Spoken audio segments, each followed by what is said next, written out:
चलिए हेडिंग दिया जाएगा अलग, हेडिंग देंगे। अब ये एक नया लॉन्ग क्वेश्चन है, जो पीछे किए थे वो अलग था, वो अक्षीय पर था। ये निरक्षीय स्थिति पर चुंबकीय क्षेत्र की तीव्रता का व्यंजक हम लोग निकालेंगे। तो हेडिंग देंगे, किसी क्षण चुंबक के कारण, किसी क्षण चुंबक के कारण निरक्षीय स्थिति पर, किसी क्षण चुंबक के कारण निरक्षीय स्थिति पर, किसी क्षण चुंबक के कारण निरक्षीय स्थिति पर चुंबकीय क्षेत्र की तीव्रता का, निरक्षीय स्थिति पर चुंबकीय क्षेत्र की तीव्रता का, चुंबकीय क्षेत्र की तीव्रता का व्यंजक,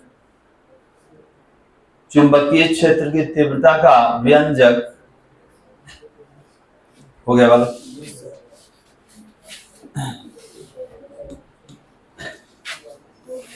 expression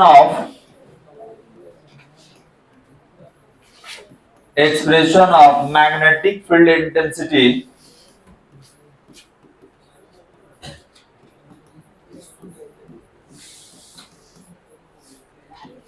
due to bar magnet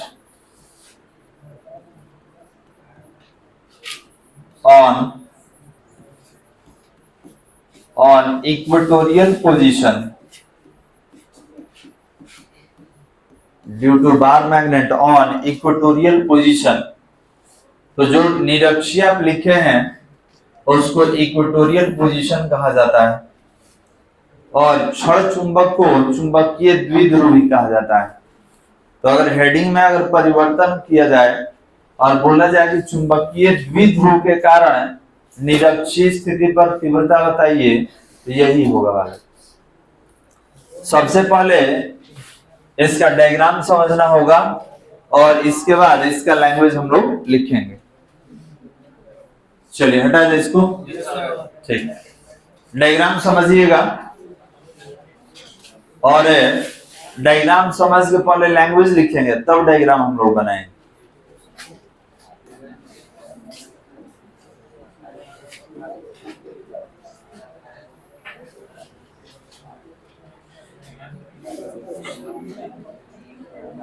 बात नहीं, शांत हो जाइए। कोई क्षण चुंबक ले लिए, अब कह रहा है कि इसके केंद्र से r दूरी पर एक कोई बिंदु P लीजिए जो कि निरक्षीय स्थिति पर होना चाहिए। तो यहां पर अगर ले लिया जाए नॉर्थ पोल, यहां पर साउथ पोल, तो ये इसका मिड पॉइंट हो जाएगा, मध्य बिंदु हो जाएगा। अब यहां के लिए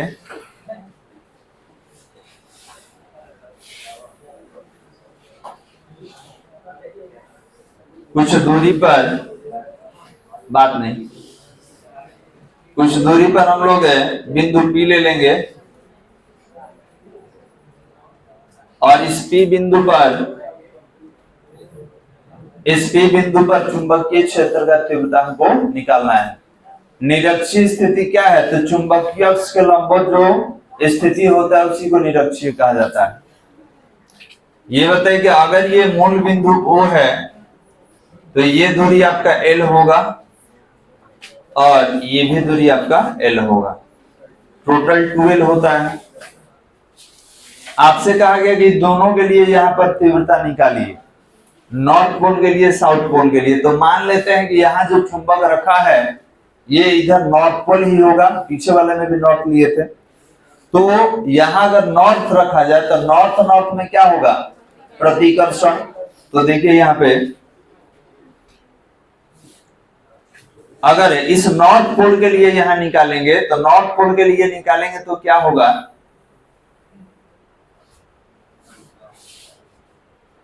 यहां पर होगा वाला, ठीक है। तो आपने बोला कि सर ये हो गया आपका नॉर्थ पोल के लिए, बाहर क्यों दिया गया है? तो सेम पोल में क्या होता है? प्रतिकर्षण। ये भी उत्तर है, ये भी उत्तर है, तो क्या हो जाएगा? प्रतिकर्षण हो जाएगा।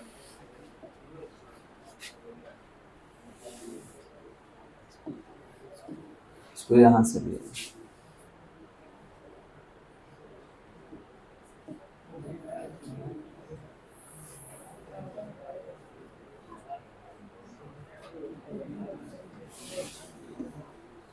हो गया बालक।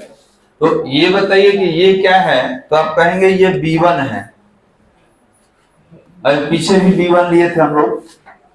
अब ये बताइए कि अगर ये B1 है तो आपको मालूम होगा ये तल में है, इसका दो घटक टूटेगा, एक x एक y।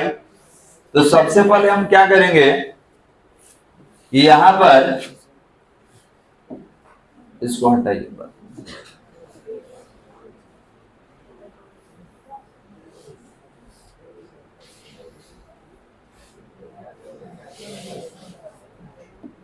ध्यान देंगे यहां पर एक लाइन खींच दिए क्योंकि घटक दिखाना है हम लोग को।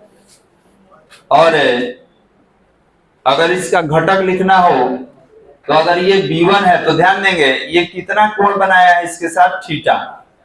यहां भी कोण कितना होगा, थीटा, संगत कोण। और ये B1 है तो इसका नाम कितना लिया जाए, ये कितना होगा बालक, तो ये होगा B1 cos थीटा। अगर सभी सदिश पढ़े होंगे तो जानकारी होगा, ये हो जाएगा B1 cos थीटा। cos में क्यों होगा, जिसके साथ कोण बनता है cos में, जिसके साथ कोण नहीं बनेगा sin में। अब इसका एक और है घटक, ये तो क्षैतिज हो गया, यहां से एक लंबवत लेना होगा, लंबवत घटक लेंगे। तो ये घटक किस में लिया जाए, ये हो जाएगा B1 sin theta, B1 sin theta. तो ध्यान देंगे इस नॉर्थ कोण के लिए B1 था तीव्रता, और इसका दो घटक टूट गया, एक cos में एक sin में बालक।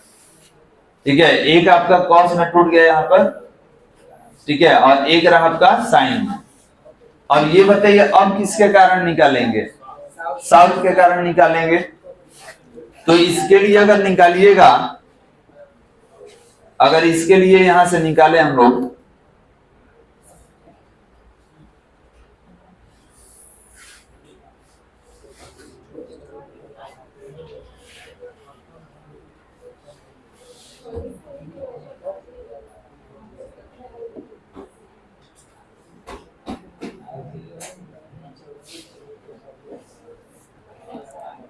बात नहीं होगा। अब बताइए ये साउथ है, वहां पे नॉर्थ है, ये जो यहाँ पे पोल हम लोग कंसीडर किए हैं नॉर्थ। तो ये बताइए साउथ नॉर्थ में क्या होता है, आकर्षण होगा। तो ये जो तीर है, एरो है, कुछ इस तरीके से हो जाएगा, और ये हो जाएगा B2। क्लियर है बालक। और यहाँ पर ये कोण भी कितना होगा, तो ये कोण भी आपका थीटा होगा, ये थीटा कोण हो जाएगा। तो ये बताइए इसका नीचे वाला घटक कितना लिया जाए, ये हो जाएगा B2 sin थीटा। और इस लाइन पर एक और घटक आएगा, किसके लिए, B2 के लिए। तो अगर B2 के लिए भी लिया जाए, इस पर एक घटक और लेंगे, ये हो जाएगा B2 cos थीटा। और आपको ये बता दें कि दोनों का प्रबलता बराबर होता है। तो याद रखेंगे आप B1 को B2 से हटा सकते हैं, ठीक है, क्योंकि दोनों बराबर प्रबलता का होता है, किसी का ज्यादा किसी का कम नहीं है।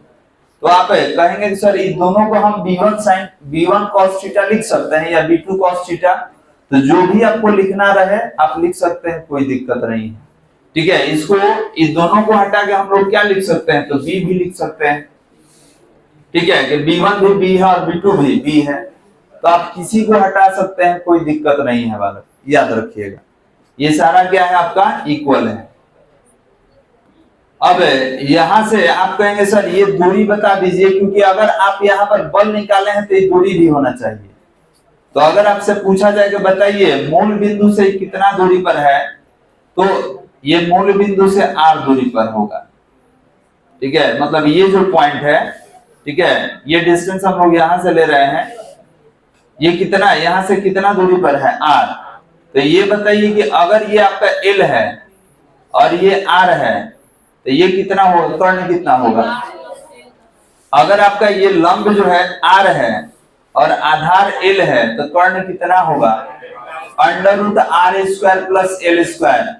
पाइथागोरस का प्रमेय यूज करेंगे तो कर्ण बराबर √ लंब का स्क्वायर प्लस आधार का स्क्वायर। तो याद रखिएगा इस डायग्राम में अगर ये दूरी r हम ले लिए हैं और ये आपका l है, तो यहाँ वाला और यहाँ वाला ये जो दोनों दूरी होगा, ये होगा आपका r² प्लस l² √ में और ये भी दूरी होगा R square plus L square under root में। अंडर रूट हटाना होगा तो पावर कितना हो जाएगा, R square plus L square का पावर 1/2। क्लियर है वाला? इसको हम लोग कैलकुलेट कर लेंगे, आगे चल के निकाल लेंगे। ठीक है, ये कैलकुलेशन में हम लोग ले सकते हैं। दूरी याद रखिएगा, ये दूरी कितना है, इसका नाम दे दिया जाए, नाम दिए भी थे। इस जगह का नाम कितना है तो P है, ये P बिंदु है वाला। तो ये N हो जाएगा, S हो जाएगा, P हो जाएगा और O हो जाएगा। यही मेरा कंप्लीट डायग्राम है और इसी से कैलकुलेशन हम लोग करेंगे। कोई दिक्कत? चलिए अब लैंग्वेज लिखना होगा, लैंग्वेज लिखा जाए, बात नहीं लिखा जाए। माना कि किसी क्षण चुंबक का ध्रुव प्रबलता, माना कि किसी क्षण चुंबक का ध्रुव प्रबलता, माना कि किसी क्षण चुंबक का ध्रुव प्रबलता स्मॉल m, ध्रुव प्रबलता स्मॉल m तथा चुंबकीय अक्ष की प्रभावी लंबाई तथा चुंबकीय अक्ष की प्रभावी लंबाई 12 है, चुंबकीय अक्ष की प्रभावी लंबाई 12 है। अतः हमें क्षण चुंबक के कारण, क्षण चुंबक के कारण निरक्षीय स्थिति पर, अतः हमें क्षण चुंबक के कारण निरक्षीय स्थिति पर बिंदु P पर, निरक्षीय स्थिति पर बिंदु P पर चुंबकीय क्षेत्र की तीव्रता का, बिंदु P पर चुंबकीय क्षेत्र की तीव्रता का व्यंजक, चुंबकीय क्षेत्र की तीव्रता का व्यंजक प्राप्त करना है, चुंबकीय क्षेत्र की तीव्रता का व्यंजक प्राप्त करना है और ये डायग्राम बनाना होगा।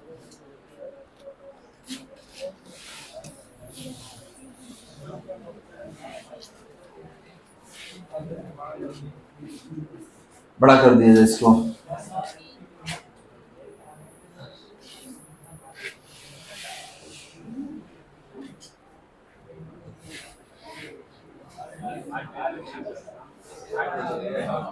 बना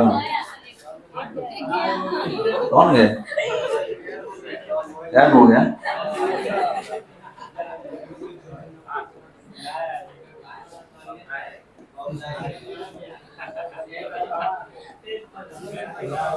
बात नहीं, अल्लाह नहीं बोला। चलिए इसी को बड़ा करना है ना, बड़ा कर दिया।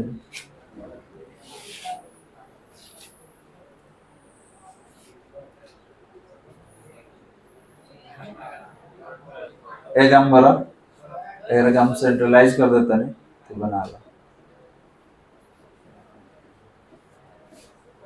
हट रहा है जैसा, फिर से क्या बनाना पड़ेगा।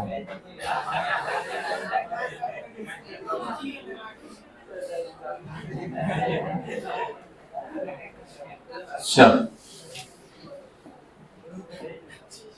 तो बड़ा करे के चक्कर में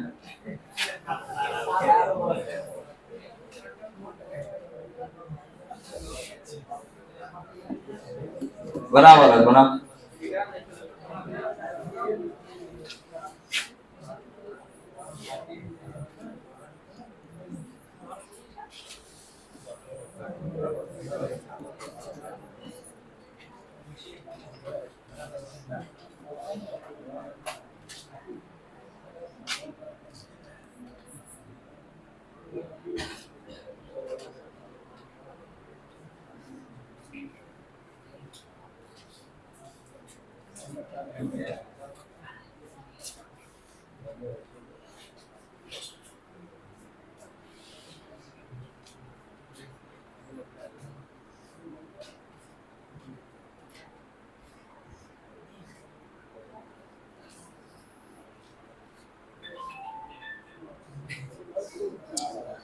हो गया डायग्राम?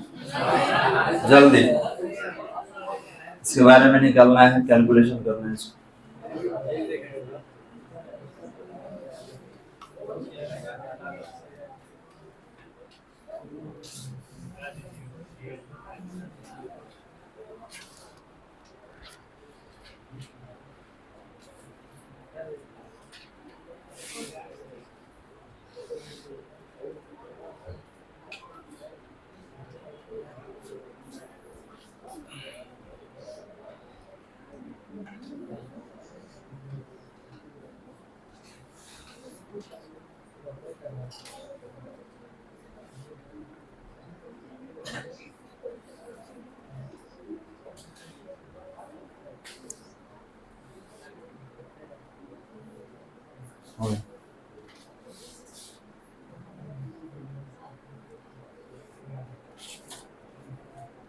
डायग्राम ध्यान से बनाइएगा, ये आपके एग्जाम में ऑलरेडी 2-3 बार आ चुका है।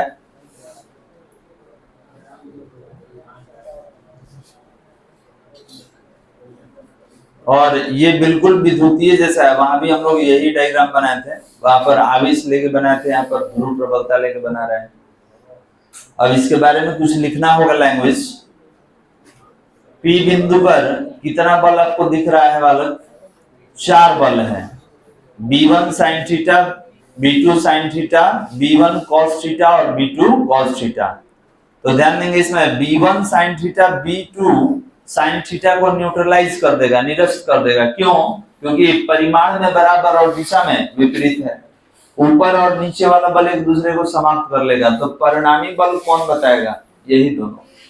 और इसमें B1 B2 आपस में क्या है? बराबर। तो या तो आप B1 लिखिए या तो B2 लिखिए, कोई दिक्कत नहीं। डायग्राम हो गया बालक? डायग्राम के नीचे लिखा जाए, दिए गए चित्र से हम कह सकते हैं कि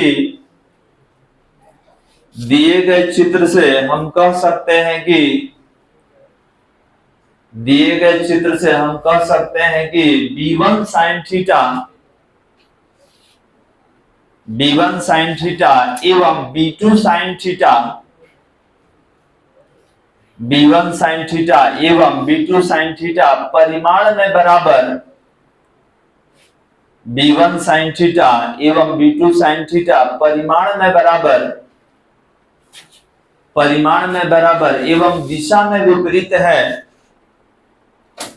परिमाण में बराबर एवं दिशा में विपरीत है, अतः ये दोनों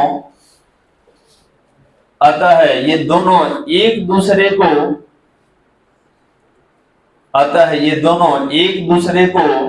निरस्त करेगा,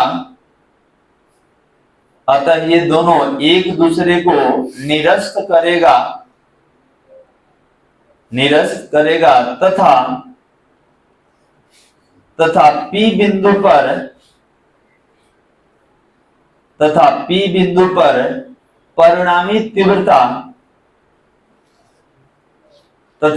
बिंदु पर परिणामी तीव्रता B1 cos थीटा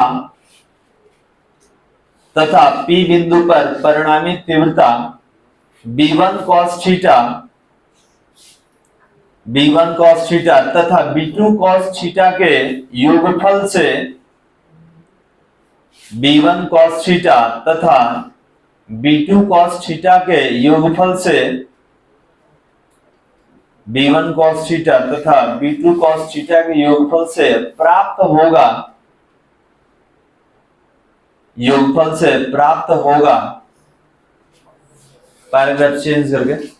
अब यहां पर आपने बोला कि दोनों बराबर या विपरीत है, तो एक कैंसिल हो जाएगा, तो परिणामी कौन बताएगा? ये दोनों। तो दोनों कैसा है? बराबर है। तो आप क्या करेंगे? दोनों को या तो B1 में कन्वर्ट कर लीजिएगा या तो B2 में। तो देखिए, अगर परिणामी तीव्रता निकाला जाए तो B इक्वल टू कितना होगा? B1 cos theta plus B2 cos theta. अभी आपने लिखा कि दोनों बराबर होगा और दोनों के योगफल से परिणामी तीव्रता निकालेंगे। तो अगर यहाँ पर परिणामित तीव्रता निकालिएगा तो b equal to b1 cos theta plus b2 cos theta. आपने ये भी लिखा है कि दोनों क्या है, बराबर है, तो आप दोनों को चेंज कर लीजिए। तो ये कितना हो जाएगा, ये हो जाएगा b1 cos थीटा और इसको भी लिख देंगे b1 cos थीटा। तो ये हो जाएगा b equal to 2b1 cos theta. हो गया वाला। अब यहां पर b इक्वल टू 2 हो गया। ये बताइए कि b1 क्या है, तो चुंबकीय क्षेत्र का तीव्रता किसके कारण, नॉर्थ पोल के कारण। तो अगर आपसे पूछा जाए कि b1 निकालने का तरीका, तो b1 इक्वल टू कितना होगा, म्यू नॉट अपॉन 4 पाई और m अपॉन, ये बताइए दूरी कितना था जी, तो अंडर रूट में R square plus L square, याद है। हम बोलेंगे अंडर रूट नहीं लिखेंगे, अंडर रूट हटेगा तो पावर में कितना आ जाता है, 1/2 आ जाता है, तो दिक्कत वाला। तो यहाँ पर यही हम लोग लिखने वाले हैं, अंडर रूट हटा के यही यूज कर लेंगे हम लोग। तो ये कितना हो जाएगा आपका, ये हो जाएगा म्यू नॉट अपॉन 4 पाई और m अपॉन कितना, R square plus L square 1/। अच्छा एक मिनट रुक जाइए, कर्ण का स्क्वायर, यहाँ स्क्वायर होता है ना जी, कुछ गड़बड़ हो रहा है, रुक जाइए।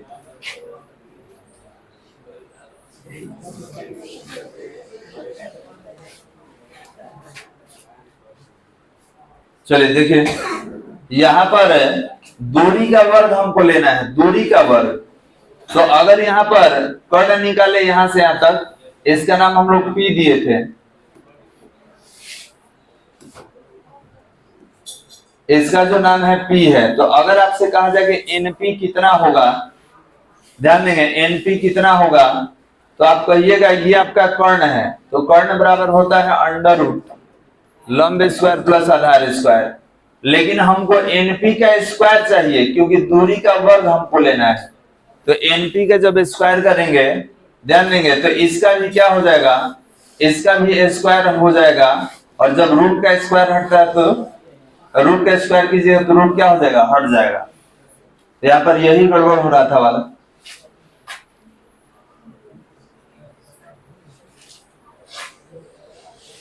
चलिए देखा जाए, तो यहाँ पर आप कहेंगे कि b1 कितना होगा, तो ये होगा म्यू नॉट अपॉन 4 पाई और m, और ध्यान देंगे दूरी जो है आपका under root R square plus L square का होल स्क्वायर। और जब इसका होल स्क्वायर कर दीजिए तो ये रूट हो जाएगा समाप्त। ये हो जाएगा म्यू नॉट अपॉन 4 पाई और ये हो जाएगा m अपॉन, इसको रख लिया जाए तो R square plus L square, यही होगा। अब ये वैल्यू यहां रखने वाले हैं। इसमें एक और है वाला cos थीटा भी है, तो cos थीटा को आप कैसे हटाइएगा, तो डायग्राम से ही हटाएंगे। पहले इसका वैल्यू पुट अप कर लिया जाए। तो ये कितना हो गया, b इक्वल टू 2, b1 का वैल्यू वहां से म्यू नॉट अपॉन 4 पाई और m अपॉन ये कितना R square plus L square into cos theta. क्या हो गया, चलिए cos थीटा को हटाना है, डायग्राम से हटाएंगे। तो ये बताइए कि यहाँ पर थीटा आपको दिख रहा है, तो थीटा दिख रहा है और cos में लेके आना है, तो बताइए क्या होता है वाला। अगर चित्र से हम बात करें कि चित्र से, तो आप कहेंगे cos थीटा होता है आधार बटा कर्ण। अगर ये कोण है तो ये लंब हुआ, ये आधार, आधार का वैल्यू कितना है, L है। ध्यान देंगे आधार ये है, ये तो आपका लंब है, आधार यहाँ पर L है, तो ये हो जाएगा L।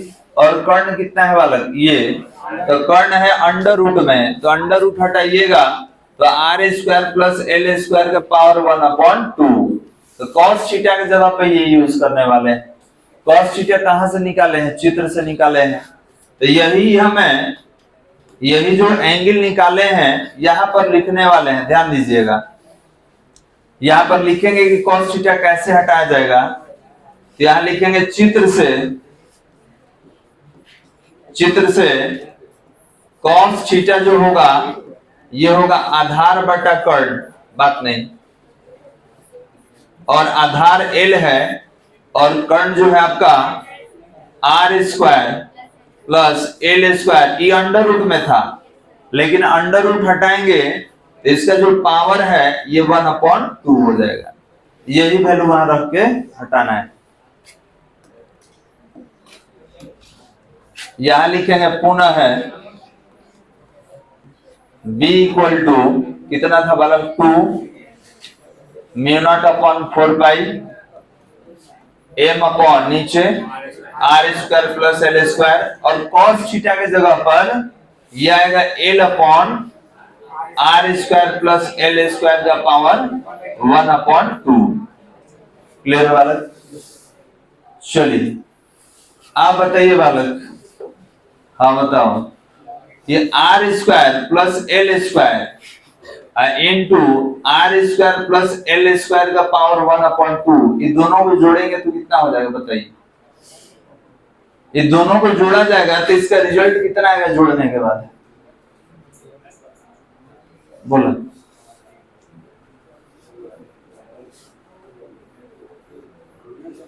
बैठ जाइए, तुम खड़ा हो जाओ बालक, ग्रीन टी शर्ट खड़ा हो जाए, बोला था ये दोनों जोड़ने के बाद कितना रिजल्ट आएगा? हम दोनों को हटाने वाले हैं, ये दोनों को जोड़ के हम हटा देंगे। आए कैसे? पावर जोड़ देते हैं, बहुत अच्छा, ध्यान देंगे। इसका पावर 1 है और इसका पावर 1/2 है, तो 1 + 1/2 कर दीजिएगा तो 3 क्या हो जाएगा 2। तो याद रखेंगे ये अंडरस्टूड होता है, मतलब ये जानकारी होना चाहिए, ये नहीं भी लिखेंगे तो जानकारी होना चाहिए कि सर आप कैसे हटा रहे हैं। तो दोनों को अगर ऐड कीजिएगा तो इसका 1 इसका हाफ कितना होगा 3/2। यहाँ रिप्लेस कर रहे हैं बालक, ध्यान दीजिएगा। अब ये जो है आपका रफ वर्क है, ये आपको जानकारी होना चाहिए। इन दोनों का बेस जोड़ दीजिए तो b = μ0/4 पाई m × 2l, और बेस जोड़ दीजिएगा तो हो जाएगा r square plus l square का पावर 3/2। और m × 2l को कैसे हटाया जाए? कैपिटल M से मैग्नेटिक डाइपोल मोमेंट, चुंबकीय द्विध्रुव घूर्ण m बराबर स्मॉल m × 2l हट जाएगा। चलिए तो इसको रिप्लेस कर लेंगे।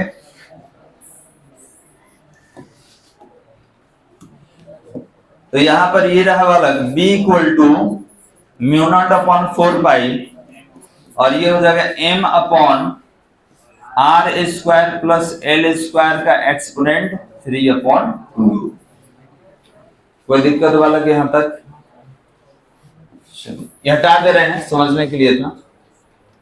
अब यहां पर क्या करेंगे तो लिखेंगे कि चूंकि l का वैल्यू बहुत छोटा है किससे, r से, तो यहाँ पर l स्क्वायर लगभग कितना कर लिया जाए 0 कर लिया जाए, अप्रोक्सीमेटली इक्वल टू 0, लगभग 0 रखिए। यहाँ पर इसमें 0 हो जाएगा तो क्या बचेगा r स्क्वायर का पावर 3/2।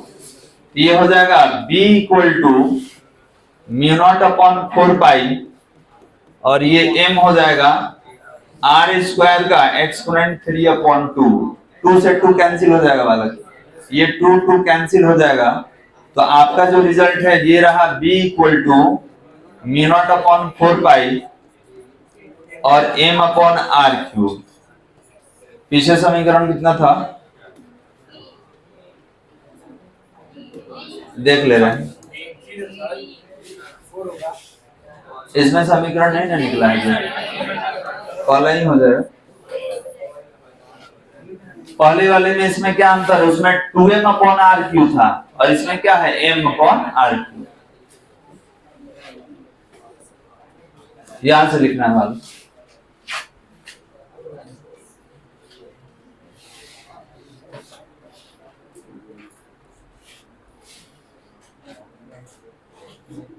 तो ये अक्षीय से भी ज्यादा इंपॉर्टेंट है, निरक्षीय के केस में बहुत बार आपके एग्जाम में पूछा गया है।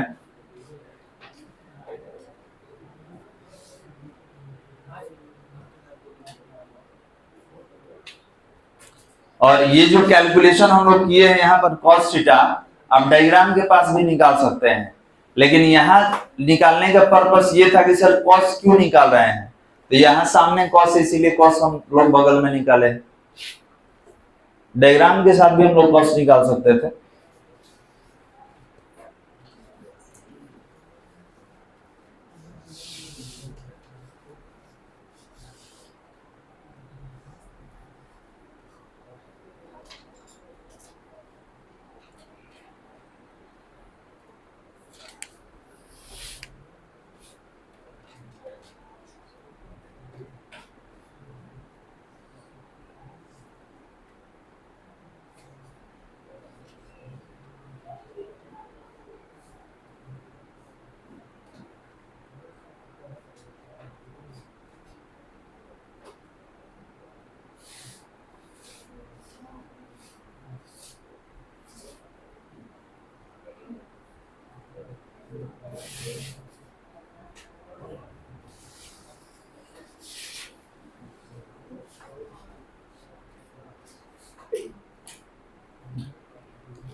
हो गया वाला,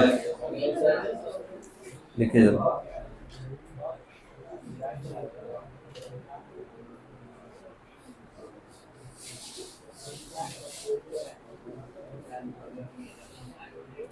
तो 3 लॉन्ग क्वेश्चन हो गया ना जी, एक टॉर्क हो गया, एक अक्षीय हो गया और ये निरक्षीय हो गया।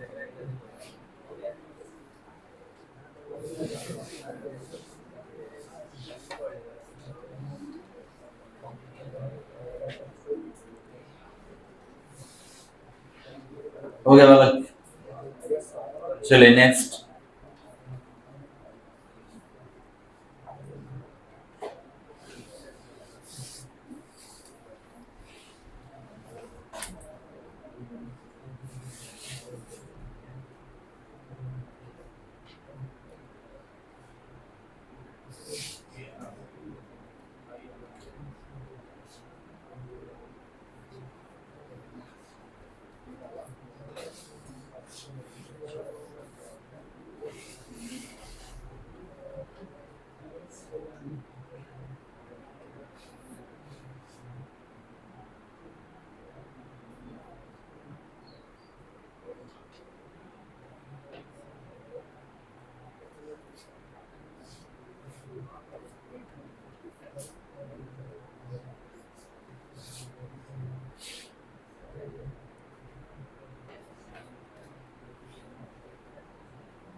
चलिए लास्ट बेंच, बीच में जो बैठा है, बताइए इसमें एम क्या है, बड़ा वाला एम,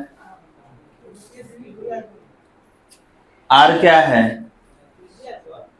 त्रिज्या है, तो मेरी क्या है त्रिज्या रहेगा। हाँ देखो डायग्राम देखो, कभी मानो लंबाई है कहां से, पी बिंदु तक, ठीक है। इसमें μ0/4 का वैल्यू कितना होता है, ठीक, बैठ बहुत अच्छा, ठीक।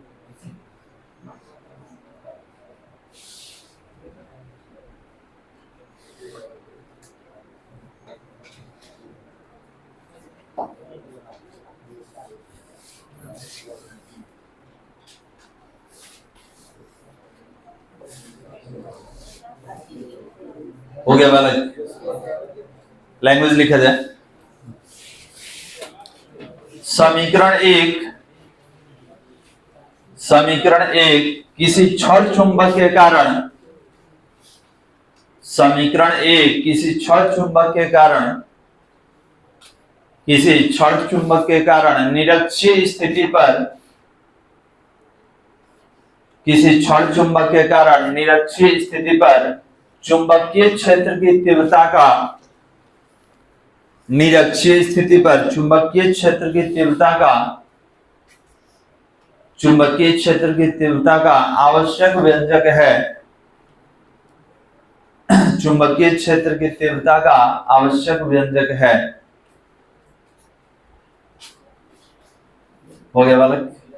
चलिए तो यहीं पे रोकते हैं, बंद करो।